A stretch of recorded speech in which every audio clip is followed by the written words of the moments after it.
ഞാൻ എൻ്റെ വീട്ടിലെ മുന്തിരിത്തോട്ടത്തിൽ നിന്ന് എങ്ങനെ മുന്തിരി ഉൽപ്പാദിപ്പിക്കാമെന്ന് കാണിക്കുന്ന ചെറിയൊരു വീഡിയോ ആണ്.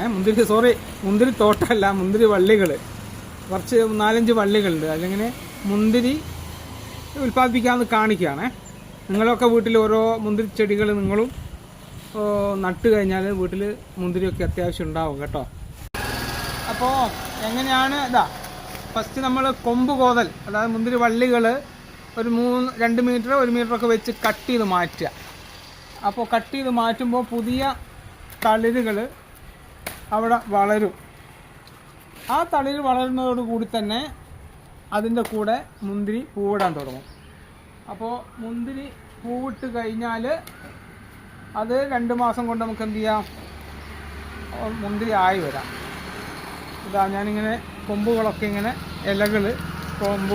ഇലകളൊക്കെ ഒഴിവായി കളയണേ.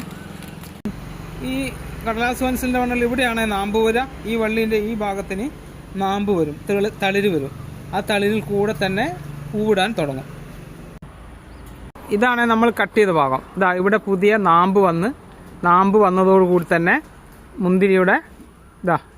മുന്തിരികൾ ഉണ്ടായി തുടങ്ങി കേട്ടോ. ഇത് വേണമെങ്കിൽ നമുക്ക് എന്ത് ചെയ്യാം, ഇലകളൊക്കെ കട്ട് ചെയ്ത് കൊടുത്താൽ കായ കുറച്ചുകൂടി വണ്ണത്തിൽ വളരും. കണ്ടോ, ഇങ്ങനെയാണ്. ഇത് ചെറിയ കൊലയാണേ, ഇത് സീസൺ തെറ്റിയിട്ട് വന്നതാണ്.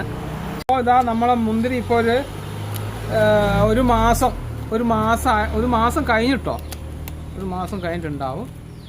അപ്പോൾ മുന്തിരിയൊക്കെ ചെറിയ വള്ളികളായിട്ട് വന്നിട്ടുണ്ട്. ഇത് സീസൺ തെറ്റിക്കൊണ്ടാണ് ഇത്തരം ചെറിയ കൊലയായത്. ഡിസംബർ മാസത്തിലൊക്കെ ആണെങ്കിൽ വലിയ കൊലകൾ തന്നെ എനിക്ക് ലഭിക്കാറുണ്ട്. ഇത് പരിപാലിക്കുന്ന ശുശ്രൂഷിക്കുന്ന സമയം കിട്ടാത്തതുകൊണ്ടാണ് ഈ വള്ളികളിൽ എണ്ണം കുറയാൻ കാരണം. കായയുടെ വളത്തിൻ്റെ കുറവുണ്ട്.